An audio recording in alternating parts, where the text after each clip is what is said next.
একদল মানুষ ইউনুস নবীকে ধরলেন, ইউনুস নবী একটু দাঁড়াও। আমরা 10 জন ব্যক্তি কাঠ কাটার জন্য জঙ্গলে চলে গেলাম। হঠাৎ একটা বাচ্চার কান্নার আওয়াজ পাই। আমরা সামনের দিকে তাকিয়ে দেখি একটা বাঘ একটা বাচ্চাকে নিয়ে যাইতেছে। বাঘটাকে ধাওয়া করছি, বাচ্চাটাকে রাখিয়া চলে গেল। আমরা ওই বাচ্চাটাকে সুস্থ করলাম ওষুধ খাওয়াইয়া। সঙ্গে সঙ্গে বাচ্চার কাছে পরিচয় চাইলাম। বাচ্চাটা বলেছে সে নাকি আপনার সন্তান। ইউনুস নবী সেজদায় পড়ে কান্নাকাটি শুরু করলেন। বাচ্চার পরিচয় পাইয়া বাচ্চাটাকে নিয়ে গেলেন। এবার বিবির কাছে দেয়। আবার ইউনুস পয়গম্বর আরেকদিন বয়ানে রওনা করলেন। হঠাৎ একজন মুরব্বি দাঁড়ায় বলে, ও জনসরতারা শোনো, এ কওমের লোকেরা, এলাকার মানুষরা শোনো, একটা বাচ্চা নদীর ভিতরে পাওয়া গেছে। যদি কারো হয় তাহলে বাচ্চাটা নিবা, কারণ বাচ্চাটা ছোট, কোনো কথা বলতে পারে না। ইউনুস নবী মুরব্বিকে বলে, ও মুরব্বি, আমি ওই বাচ্চাটাকে একটু দেখতে চাই। ইউনুস নবী মুরব্বির সাথে যাইয়া দেখে আল্লাহর বড় কুদরত। যেই বাচ্চাটা কথা বলতে পারে না, যেই বাচ্চাটা হাঁটতে পারে না, যেই বাচ্চাটা চলতে পারে না, পানির ভিতরে পড়ে গেছে, ওই বাচ্চাটা বাঁচার কোনো সম্ভব না। কিন্তু ওই বাচ্চাটাকে যিনি বাঁচিয়ে রাখছেন তিনি কে? আমার দুনিয়াতে যত বান্দা বান্দি আছে, আমি আমার সব বান্দা বান্দিদেরকে পরীক্ষা করব। ও পয়গম্বর, আপনি আপনার উম্মতদেরকে জানায়া দিবেন। কি পরীক্ষা করবে আমার আল্লাহ? আল্লাহ জানায়া দেয়, মিনাল খাউফ, আমি আল্লাহ তোমাদেরকে কিছু কিছু ভয়ের মাধ্যমে, কখনো কখনো ভয়ের মাধ্যমে পরীক্ষা করব। মিনাল খাউফি ওয়াল জু'i ওয়া নাকসিম মিনাল আমওয়াল, আমি আল্লাহ তোমাদেরকে পরীক্ষা করব কখনো ভয়ের মাধ্যমে, আবার কখনো তোমাদের জানমালের ক্ষয়ক্ষতি দ্বারা আমি আল্লাহ পরীক্ষা করব। তোমাদেরকে আমি আল্লাহ যেই ফসল আদি দান করেছি, আমি আল্লাহ ওই ফসল আদির ক্ষয়ক্ষতি দিয়া আমি আল্লাহ পরীক্ষা করব। পরীক্ষা করার পর আমি আল্লাহ দেখব, ওয়াবাশশিরিস সাবিরিন, কোন বান্দারা ধৈর্য ধারণ করে, যারা ধৈর্য ধারণ করবে তাদের সাথেই আমি আল্লাহ সব সময় আছি। তুমি মিঠাও সকল চাওয়া, দুদিন কি পরে তোমার কাছে সবই পাওয়া, সবই তোমার তরে। আল্লাহ তুমি দয়ার সাগর, রহমানুর রহিম, তোমার দয়ায় সবই আমার, এই দুনিয়ায় সব। ঠিক কিনা কথা বলো? এ মুসলমান নবীর উম্মতের দল, আমার আল্লাহ আমাদেরকে পরীক্ষা করব। 1 নাম্বার ভয়, ভয়ের মাধ্যমে আমার আল্লাহ পরীক্ষা করবেন। এখন প্রশ্ন হইতে পারে, হুজুর, আল্লাহ তো দয়ালু দয়াবান, আল্লাহর মতো দয়ালু কেউ নাই, আল্লাহ কিভাবে আমাদেরকে ভয় দিয়া পরীক্ষা করবেন? আল্লাহ বলে, বান্দা, আমি আল্লাহ দয়ালু, আমি আল্লাহর মতো দয়ালু দয়াবান কেউ নাই, কিন্তু আমি আল্লাহ যেই আমার আযাব গজব তোমাদের জন্য বানায়া রাখব। বয়সে আল্লাহ তাআলা ইউনুস পয়গম্বরকে নবুয়তি দেওয়ার পর আল্লাহ বলে, ইউনুস, এখন আমি আল্লাহ তোকে নবুয়তি দিলাম, তোকে নবুয়তি দেওয়ার পর নিনুয়া প্রদেশে তোমাকে পাঠাইতে চাই। এই নিনুয়া প্রদেশের মধ্যে 4 লক্ষ জনগণ, কেউ বলে 3 লক্ষ, কেউ বলে 4 লক্ষ। এই 4 লক্ষ মানুষের মধ্যে একজন আল্লাহর ইবাদত করে না, সবাই গরু পূজা, সূর্য পূজা, চন্দ্র পূজা, মানুষের পূজা, দেব দেবীর পূজা করে, কেউ আল্লাহকে ডাকে না। এরে ইউনুস শোনো, তুমি যাইয়া তাদেরকে দাওয়াত দিবা, যদি তারা শোনে তাহলে ভালো, আর না শুনলে আমি আল্লাহ সামুদ জাতির মতো, আদ জাতির মতো তাদেরকে ধ্বংস করে দিব। ইউনুস পয়গম্বরকে আল্লাহ এইটা বলিয়া নিনুয়া প্রদেশের ভিতরে পাঠায়া দিলেন। নিনুয়াবাসীদের কাছে যাওয়ার পর পয়গম্বর ইউনুস আলাইহি ওয়াসাল্লাম কালিমার দাওয়াত দেয়। নিনুয়াবাসীরা কেউ ইউনুস পয়গম্বরের কথা শোনে না, বরং ইউনুস নবীকে বারবার আক্রমণ চালাইতেছে। কেউ হাত দিয়ে, কেউ লাঠি দিয়ে, কেউ পাও দিয়ে ইউনুস নবীকে মারে, ইউনুস নবীকে তাড়ায়া দেয়। পয়গম্বর ইউনুস আলাইহি ওয়াসাল্লামকে মারতে রক্তাক্ত করে ফেলতো, জমিনের ভিতরে ফালায়া রাখতো। ইউনুস নবী অজ্ঞান হয়ে পড়ে থাকতেন। এরপরে ইউনুস নবী কোনদিন কালিমার দাওয়াত ছাড়ে নাই রে ভাই। ইউনুস পয়গম্বর সব সময় আল্লাহর নামের দাওয়াত দিতেন। নবী বলতেন লা ইলাহা ইল্লাল্লাহ, আল্লাহ ছাড়া কোনো মাবুদ নাই, আর তোমরা আমি ইউনুসকে নবী হিসাবে বিশ্বাস করে নাও। সব সময় এই কথা বলে তাদেরকে দাওয়াত দিত। কিন্তু কওমের লোকেরা তাদের কোনো কথা শুনতেন না, বরং ইউনুস পয়গম্বরকে বারবার তারা আক্রমণ করত, বারবার মারতেন। এই এলাকার মুসলমান, এ যুবক, পয়গম্বর ইউনুস নবী এইভাবে 40 বছর দাওয়াত দিতেছে। 40 বছর দাওয়াত দিয়েছেন, কিন্তু একজন লোক এখনো কালিমা গ্রহণ করেন না। ইউনুস নবী মনে মনে চিন্তা, আল্লাহ এত বছর দাওয়াত দিছি, একজনও আপনার কালিমার, আপনার কথা শুনে নাই রে আল্লাহ। ও আল্লাহ, আপনি তাড়াতাড়ি তাদেরকে একটু শাস্তির ব্যবস্থা করে দেন। ইউনুস নবী যখন আল্লাহর কাছে দোয়া করলো,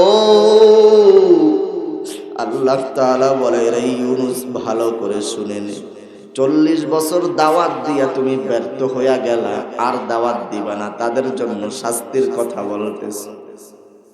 অথচ তাকায়া দেখ,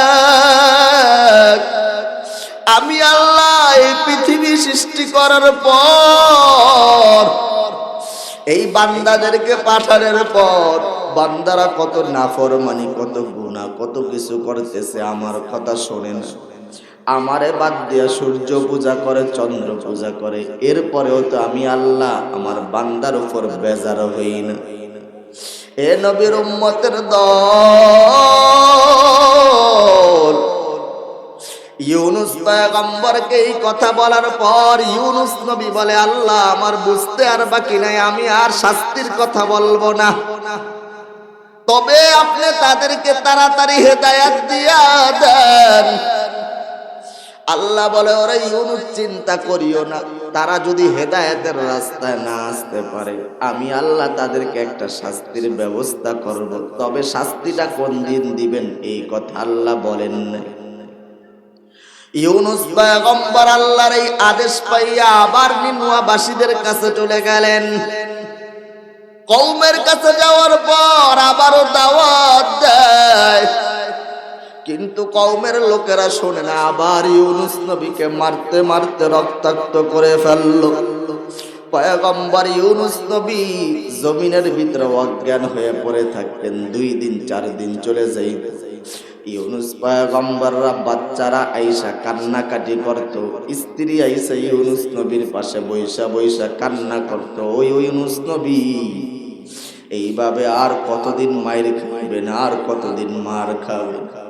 পয়গম্বর ইউনুস নবী এরপরেও আল্লাহর দাওয়াত দেয়। এ নবীর উম্মতের দল,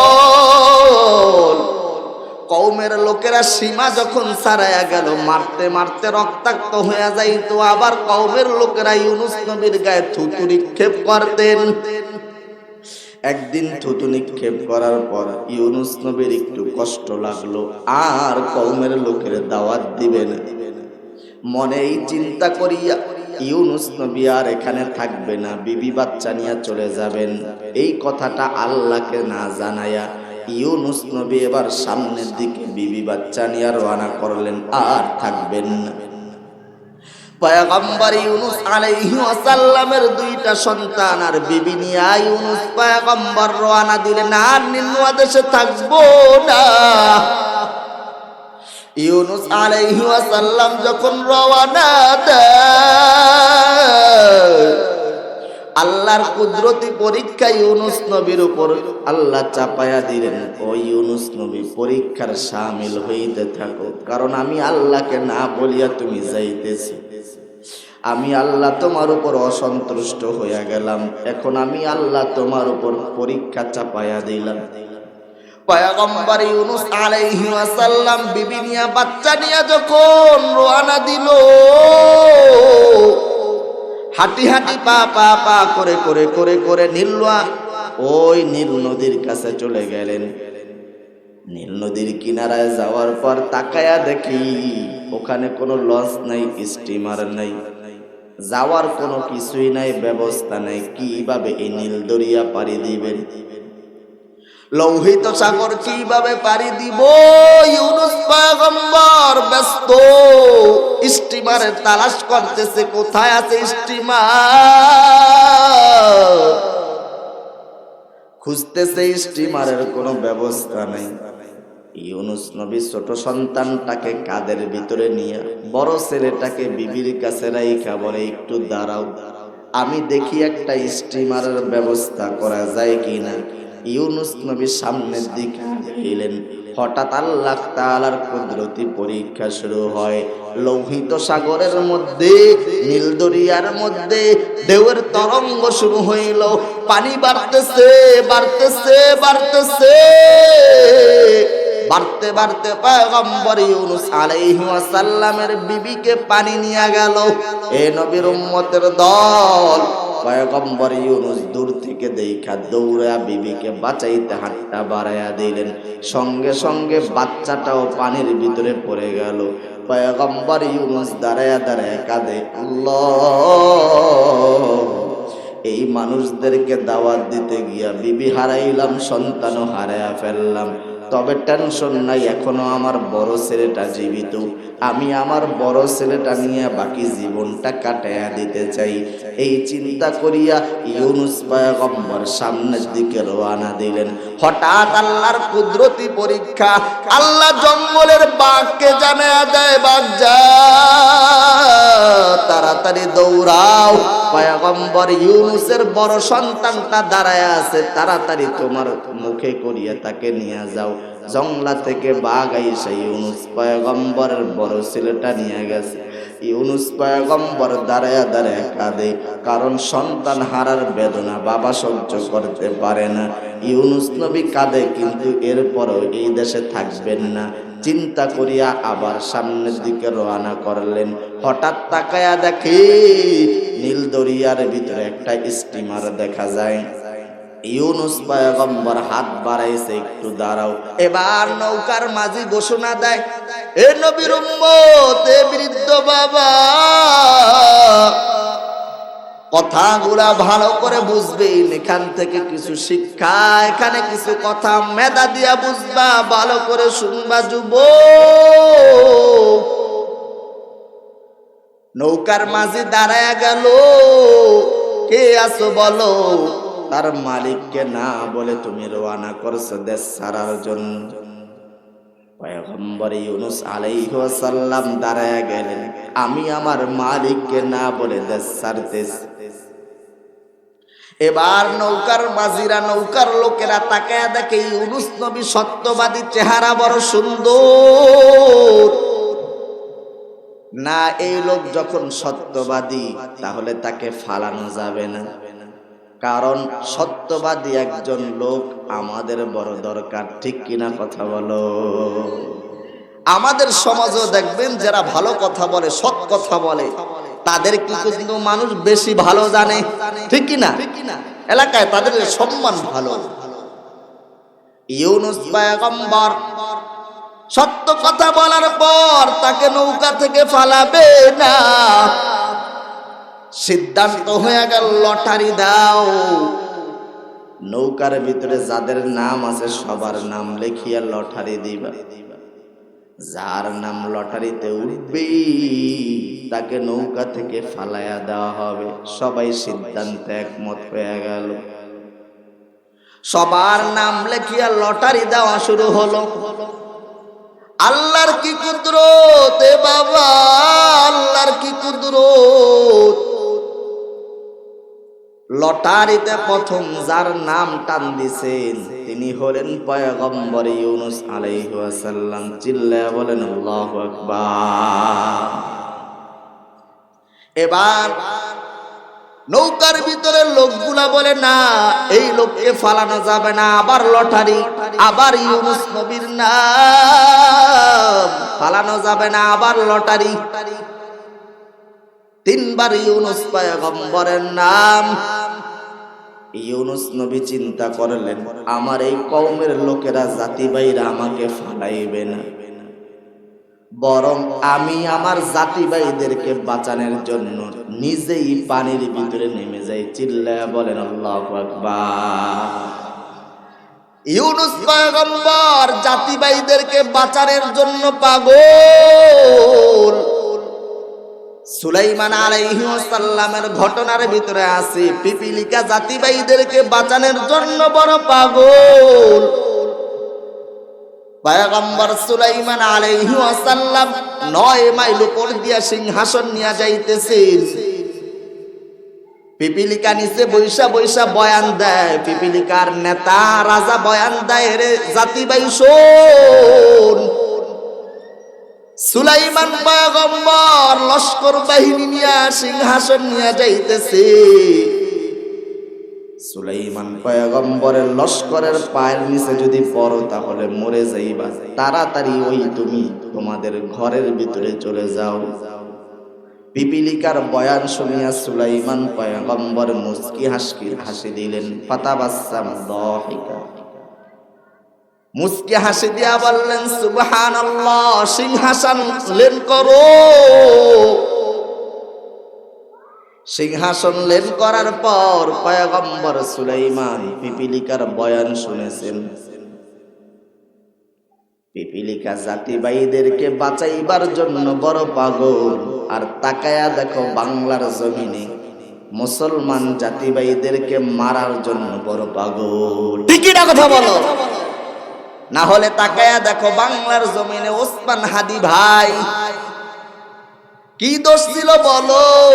সেও তো আমাদের মতো জাতি ভাই, মারবার তো কোনো দরকার ছিল না। আজ তোমার স্বার্থের জন্য ওসমান হাদি ভাইয়ের জীবনটা তুমি নেওয়ার জন্য গুল্লি মেরে তার জীবনটাকে এখন একেবারে নিস্তেজ করে দিয়েছ। চিন্তা করে দেখো রে ভাই, তোমরা যদি তার জীবন নেওয়ার জন্য এইভাবে তুমি চিন্তা করো, একজনের জীবন যদি তুমি নিতে চাও, তোমার জীবনও কিন্তু পরবর্তীতে আরেকজন নেওয়ার জন্য প্রস্তুত, ঠিক কিনা কথা বলে? পয়গম্বর ইউনূস আলাইহিস সালাম জাতি ভাইদেরকে বাঁচানোর জন্য নিজে নৌকা থেকে নামিয়া যায়। কেমন একজন নেতা ইউনূস পয়গম্বর, তাকায়া দেখো। এজন্য সমাজে এমন নেতা বানাইতে হবে, এমন মেম্বার, এমন চেয়ারম্যান বানাইতে হবে যারা জাতি ভাইদের জন্য বড় পাগল। এমন নেতা, এমন সরকার, এমন আমাদের দরকার কিনা কথা বলে? এমন দরকার কিনা জাতি ভাইদেরকে বাঁচাবে। কিন্তু দুঃখের বিষয় তাকায়া দেখো বাংলাদেশের অবস্থা, তাকায়া দেখো যারা ক্ষমতায় যাইতে চায় সব দল জাতি ভাইদের রক্ত নিয়ে খেলা করতেছে, ঠিক কিনা কথা বলে? এ নবীর উম্মতের দল, পয়গম্বর ইউনূস আলাইহিস সালাম জাতি ভাইদেরকে বাঁচানোর জন্য নিজেই নৌকা থেকে নেমে গেলেন। নৌকা থেকে নামার পর আল্লাহ তাআলা সমুদ্রের মাছকে ডাক দিয়া বলে, ও সমুদ্রের মাছ, খবরদার, যে ইউনূস তোমাদের কাছে নেমেছে, পানির ভিতরে নেমেছে, ইউনূস তোমাদের কোনো খাবার নয়। তবে আমি আল্লাহ তোমাদের কাছে আমার ইউনূসকে আমানত হিসাবে রেখে দিলাম। চিল্লায়া বলেন আল্লাহু আকবার। ওয়া ইন্না ইউনূসা লামিনাল মুরসালিন ইয আবাকা ইলাল ফুলকিল মাশহুন ফাসাহামা ফাকানা মিনাল মুদহাদিন।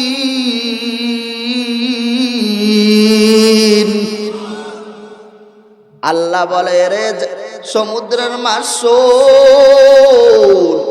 ইউনূস আমার একজন পয়গম্বর, খবরদার, ইউনূসকে তোমরা ভক্ষণ করবা না, খাইবা না।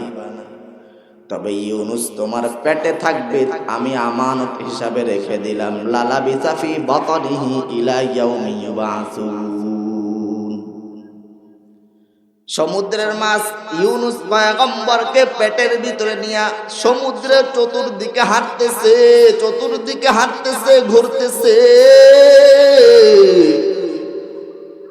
মাছের পেটে ইউনূস পয়গম্বর যাওয়ার পর চিন্তা করলেন, আমি এখন জীবিত কিনা মৃত। ইউনূস নবী চিন্তা করে, কারণ মাছের পেটে তো অন্ধকার, অন্ধকার, মাছ সমুদ্রের নিচে আরো বেশি অন্ধকার। ইউনূস নবী এবার হাত লড়াইতেছেন, দেখে জীবিত কিনা। হাত লড়াইয়া দেখে জীবিত, এবার পাও লড়াইতেছে, দেখে জীবিত। ইউনূস নবী যখন দেখলেন যে না, আমি জীবিত, ইউনূস নবী আর বসে নাই, সঙ্গে সঙ্গে আমার আল্লাহর কাছে মাপ চায়, লা ইলাহা ইল্লা আনতা সুবহানাকা ইন্নী কুনতু মিনাজ জালিমিন।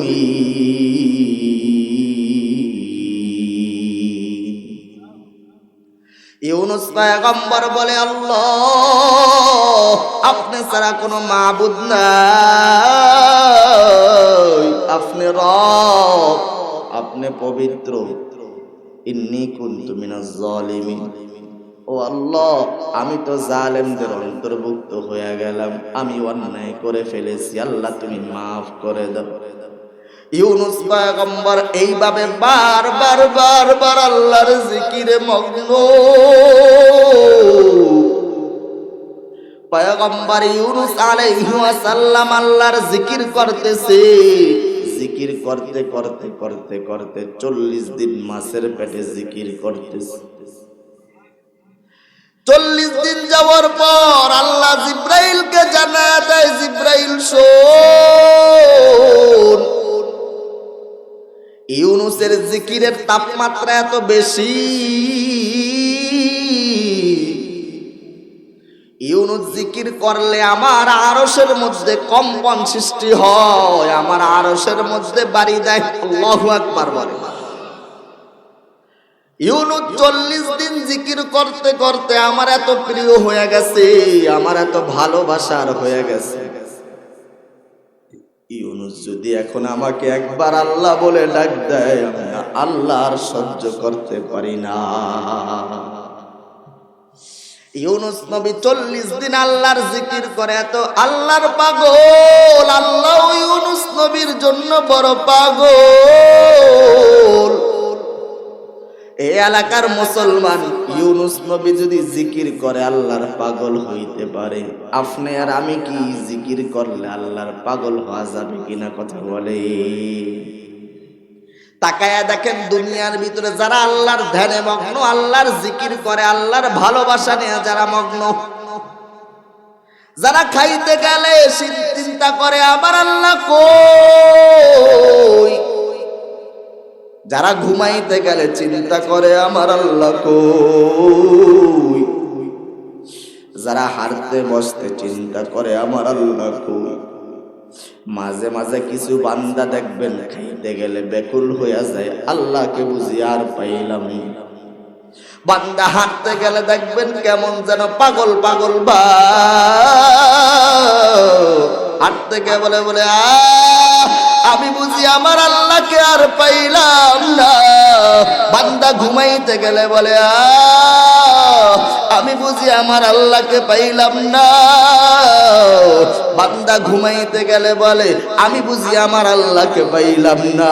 যেই বান্দা মাঝে মাঝে দেখবা হাঁটতে গেলে বুঝি আল্লাহকে পাইলাম না, ঘুমাইতে গেলে বুঝি আল্লাহকে পাইলাম না, হাঁটতে গেলে বলে সুবহানাল্লাহ, ঘুমাইতে গেলে বলে আল্লাহু আকবার।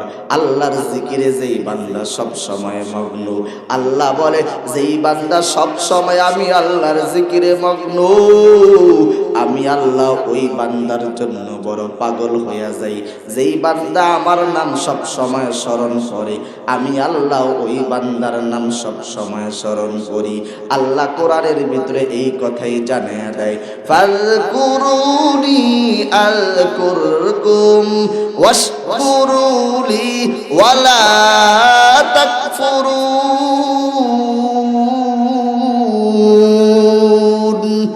জিকির হক আমদ গিদাই রুহিরা مرحمة مد إيدلي مجروح را بذكر شهر جبيني در خروشات ولدانا تري معنا كگوشات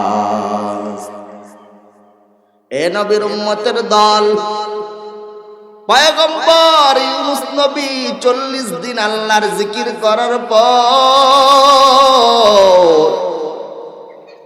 আল্লাহ মাছের পেটের ভিতরে বেদনা দিয়া দিছে, রে মাছ আর ইউনুস নবীকে তোর পেটের ভিতরে রাখতে পারবি না, যা ইউনুস নবীকে তাড়াতাড়ি নদীর কিনারায় পৌঁছায়া দাও। মাছ ইউনুস পয়গম্বরকে নিয়ে মরু প্রান্তে বমি করে ইউনুস নবীকে পেট থেকে বের করে দিলেন। চিল্লায়া বলেন আল্লাহু আকবার। ইউনুস নবী 40 দিনের না খাওয়া আল্লাহর জিকিরে মগ্ন, কালাম তো সমুদ্রের কিনারায় বসে বসে আবার আল্লাহর নামের জিকির শুরু করেছে, আবার আল্লাহকে ডাকতেছে, ইয়া আল্লাহ আমি তো গুনাহগার, গুনাহ করে ফেলেছি, আপনি ক্ষমা করে দেন গো আল্লাহ। ইউনুস নবীর এই ডাকে আল্লাহ আবার জিব্রাইলকে পাঠিয়ে দিলেন, যা জিব্রাইল দেখ আমার ইউনুসের কি অবস্থা। জিব্রাইল এসে বলে, ও ইউনুস কি খবর, কেন আমার আল্লাহকে ডাকতেছো? ইউনুস নবী বলে, আমি তো 40 দিনের না খাওয়া, ক্ষুধার্ত, আমার খাবারের প্রয়োজন। জিব্রাইল বলে, কোনো চিন্তা নাই ইউনুস, তোমার ডান হাত দিয়া মাটির ভিতরে একটু হাত দাও। ইউনুস নবী ডান হাত দিয়া ডান পাশে একটু হাত দিলেন, সঙ্গে সঙ্গে আল্লাহ জমিন থেকে একটা ফল গাছ উঠাইয়া দিলেন। চিল্লায়া বলে আল্লাহু আকবার। এই ফল গাছটা কিছুক্ষণের মধ্যে বড় হইয়া ফল ধরা শুরু করলো। আল্লাহ বলে, রে ইউনুস এই ফল গাছের ফল খাবি। ইউনুস পয়গম্বর এই ফল গাছের ফল খাইতেছে, আর শরীরটার ভিতরে একটু সুন্দর ভাব অন্তরের ভিতরে আসতেছে। ইউনুস নবী আবার জিকির শুরু করলেন, আল্লাহ, আবারও আল্লাহর নামের জিকির, ইয়া আল্লাহ। আল্লাহ বলে, ওরে ইউনুস এবার কি চাও? বলে, আল্লাহ আমি ফল খাইছি, আমার পানির প্রয়োজন। আল্লাহ বলে, চিন্তা নাই ইউনুস, জংলা থেকে হরিণ পাঠায়া দিলাম, হরিণের দুগ্ধ পান করে তুমি তৃষ্ণা নিবারণ করবা। ইউনুস নবী এবার হরিণের দুগ্ধ পান করিয়া তৃষ্ণা নিবারণ করলেন। অনেকদিন ওই জায়গায় থাকার পর আল্লাহ ইউনুস নবীকে বলে, আর এই জায়গায় থাকা যাবে না, বরং এই নদীর ওপারে একটা জনবল আছে, একটা জনগোষ্ঠী আছে, ওই কওমকে তুমি যাইয়া কালিমার দাওয়াত দিবা, এরা আগ থেকেই কালিমার পক্ষে আছে, তুমি যাইয়া তাদেরকে ওয়াজ করে নসিহত করে শুনাইবা। ইউনূস পয়গম্বর আবার ওই দেশের দিকে রওয়ানা। ওই দেশে যাওয়ার পর ইউনূস নবী কালিমার দাওয়াত দিতেছে, জিকির করতেছে, সব সময় মানুষদেরকে নসিহত করে। হঠাৎ একদিন বয়ানের মাঝখানে এক বৃদ্ধ দাঁড়ায় গেছে পয়গম্বর। বৃদ্ধ বাবা বলে, ও ইউনূস নবী, আপনার সাথে একটু কথা আছে, কি বলবেন তাড়াতাড়ি বলেন। বৃদ্ধ বলে, ও পয়গম্বর, আমরা 10 জন ব্যক্তি মাছ ধরার জন্য নদীতে চলে গেলাম। নদীতে যাওয়ার পর একটা ঝুপড়ির মধ্যে দেখি একজন মহিলা পড়ে আছে। এবার আমরা মহিলাকে নিয়ে ডাক্তার দেখায়া ঔষধ খাওয়ায়া সুস্থ করে ফেললাম। মহিলার কাছে পরিচয় চাইলাম। মহিলা বলে সে নাকি আপনার স্ত্রী। চিল্লায়া বলেন আল্লাহু আকবার। আপনার নিন্নুয়া প্রদেশে আমরা যাই, আপনাকে তালাশ করছি, আপনাকে পাই নাই। এখন যখন পেয়েছি, আপনার বিবিকে আপনি নিয়ে যান। ইউনূস পয়গম্বর বিবিকে নেওয়ার জন্য রওয়ানা।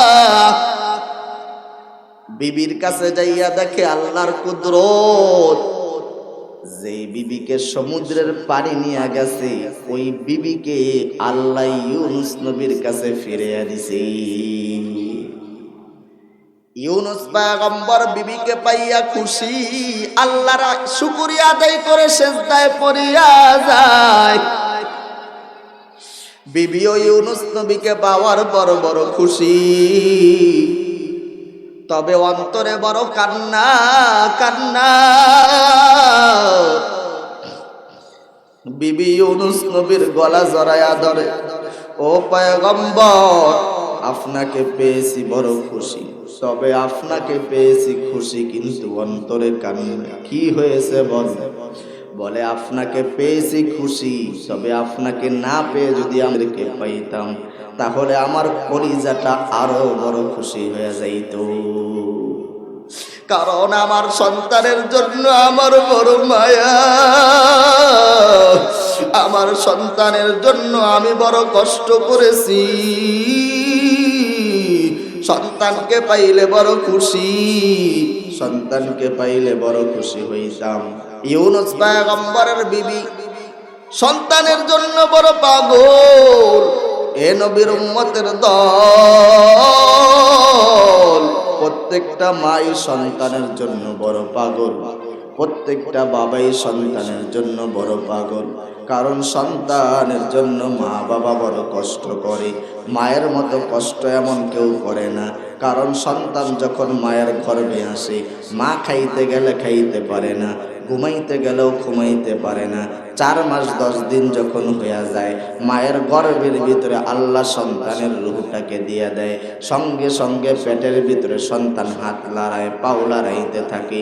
মা বড় কষ্ট পায়, বেতার যন্ত্রণা সহ্য করতে পারে না, এরপরে কাউকে বলে না। এইভাবে সন্তানকে নিয়ে মা দিন দিন বড়, সন্তান পেটের ভিতরে বড় হয়, মা সন্তানকে লালন পালন করতে থাকে। 10 মাস 10 দিন যখন হইয়া যায়, সন্তান দুনিয়াতে আসবি, মায়ের মাথার ভিতরে কোনো ঘুম নেই, চোখের ভিতরে ঘুম নেই, টেনশন আর টেনশন। বুঝি আমি বাঁচবো না, বুঝি মরে যাব, টেনশনে টেনশনে বেকুল হইয়া থাকে। আমার বাবার কাছে আমার আম্মা জান মাপ চাইছে, স্বামীকে খেদমত করতে পারি নাই, ক্ষমা করে দিবা। আবার আমার দাদির কাছে নানির কাছে মাপ চাইছে, বুঝি আর বাঁচবো না, ক্ষমা করে দিবা। এইভাবে আমার মা কত কষ্ট করেছে জানো। 10 মাস 10 দিন হইছে আমি আর তুমি আমার মাকে রক্তের নদীর ভিতরে ভাসায়া, আমার মাকে রক্তের নদীর ভিতরে ভাসায়া আমি আর তুমি যখন দুনিয়াতে এসেছি, তখন আমার মায়ের মাথার মধ্যে কোনো চেতনা ছিল না, কোনো চেতনা ছিল না, কোনো জ্ঞান বুদ্ধি সব হরণ হয়ে গেছে। মা কোনো কথা বলতে পারে না, বেদনা বেদার যন্ত্রণা সহ্য করতে পারে না। এমন সময় মায়ের কোলের ভিতরে যখন সন্তানটা এনে দেওয়া হয়, ডাক্তাররা বলে কোনো ঔষধ লাগে না, কোনো ইনজেকশন লাগে না, কোনো ঔষধের প্রয়োজন নাই, স্যালাইনের প্রয়োজন নাই। মায়ের চেতনা ফিরাইবার জন্য সন্তান কোলের ভিতরে আইনা দিলে সন্তান যখন একবার কান্নার আওয়াজ দেয়, সঙ্গে সঙ্গে আমার আল্লাহ চেতনা ফিরাইয়া দেয়। এ নবীর উম্মত ইউনুস পয়গম্বরের বিবি সন্তানের জন্য বড় পাগল। ইউনুস নবী বলে ধৈর্য ধারণ করো, সন্তানের ব্যবস্থা করে দিবেন কে? আর আওয়াজ দিয়া বলেন কে? ইউনুস নবী এই কথা বলে বিবির কাছ থেকে রওনা করে একটা মাহফিলে রওনা করলেন। হঠাৎ একদল মানুষ ইউনুস নবীকে ধরলেন, ইউনুস নবী একটু দাঁড়াও। আমরা 10 জন ব্যক্তি কাঠ কাটার জন্য জঙ্গলায় চলে গেলাম। হঠাৎ একটা বাচ্চার কান্নার আওয়াজ, কান্নার আওয়াজ পাই আমরা সামনের দিকে তাকিয়ে দেখি একটা বাঘ একটা বাচ্চাকে নিয়ে যাইতেছে। বাঘটাকে ধাওয়া করছি, বাচ্চাটাকে রাখিয়া চলে গেল। আমরা ওই বাচ্চাটাকে সুস্থ করলাম ওষুধ খাওয়াইয়া, সঙ্গে সঙ্গে বাচ্চার কাছে পরিচয় চাইলাম। বাচ্চাটা বলেছে সে নাকি আপনার সন্তান। ইউনুস নবী সেজদায় পড়ে কান্নাকাটি শুরু করলেন। বাচ্চার পরিচয় পাইয়া বাচ্চাটাকে নিয়ে গেলেন। এবার বিবির কাছে দেয়। আবার ইউনুস পয়গম্বর আরেকদিন বয়ানে রওনা করলেন। হঠাৎ একজন মুরব্বি দাঁড়ায় বলে, ও জনসরতারা শোনো, এ কওমের লোকেরা, এলাকার মানুষরা শোনো, একটা বাচ্চা নদীর ভিতরে পাওয়া গেছে। যদি কারো হয় তাহলে বাচ্চাটা নিবা, কারণ বাচ্চাটা ছোট, কোনো কথা বলতে পারে না। ইউনুস নবী মুরব্বিকে বলে, ও মুরব্বি, আমি ওই বাচ্চাটাকে একটু দেখতে চাই। ইউনুস নবী মুরব্বির সাথে যাইয়া দেখে আল্লাহর বড় কুদরত। যেই বাচ্চাটা কথা বলতে পারে না, যেই বাচ্চাটা হাঁটতে পারে না, যেই বাচ্চাটা চলতে পারে না, পানির ভিতরে পড়ে গেছে, ওই বাচ্চাটা বাঁচার কোনো সম্ভব না। কিন্তু ওই বাচ্চাটাকে যিনি বাঁচিয়ে রাখছেন তিনি কে?